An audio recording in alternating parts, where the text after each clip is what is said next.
Here's part of a U.S. Senate committee hearing on Tuesday, chaired by Minnesota Senator Amy Klobuchar. Emerging threats to election administration.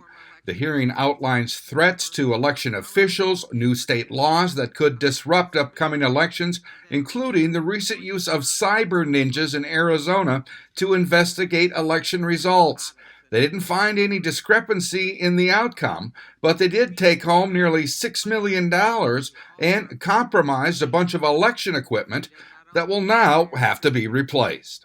I've heard about threats from officials in my own state, including threats targeting our own Secretary of State, Steve Simon, and from others across the country.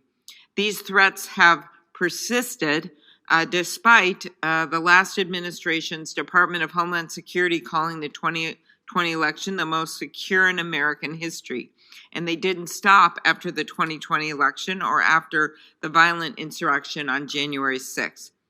Since then, multiple states have considered laws targeting election officials with removal, fines, and jail time for performing their duties in the same manner that made the 2020 election, with its record turnout in the middle of a public health crisis, actually so successful in terms of people voting. According to a survey of local election officials earlier this year, nearly 1 in 3 felt unsafe because of their job, and nearly 1 in 6 had received threats of violence. We should stop and remember that number again. 1 in 6 local election officials have reported experiencing threats of violence. We're already seeing high turnover among election staff, and I fear that many more will reach a breaking point and decide that this line of public service is no longer worth it.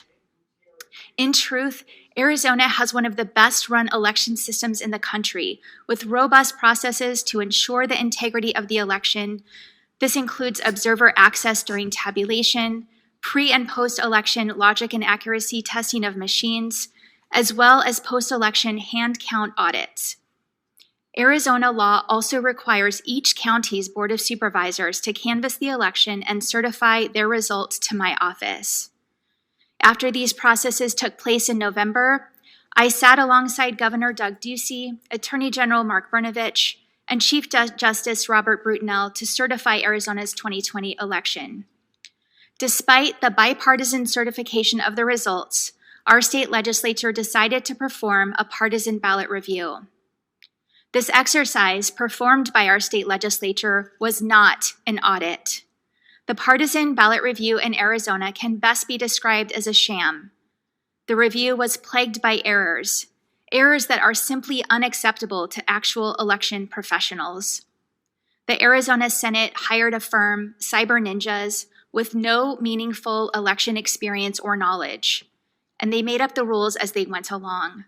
Millions in tax dollars were wasted funding the audit and replacing voting machines rendered unusable by the Cyber Ninjas. The same legislators who billed it as the most transparent audit in American history now potentially face contempt of court for failing to produce audit documents.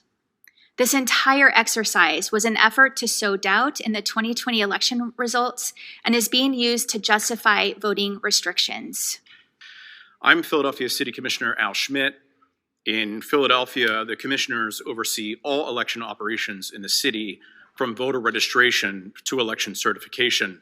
I was first elected to this position in 2011, re-elected in 2015, re-elected in 2019, and have overseen more than 24 elections in my nearly 10 years of service. I am a Republican, and I believe that counting votes in our democracy is a sacred responsibility. For doing my job, counting votes, I'd like to quickly share with you some of the messages sent to me and my family.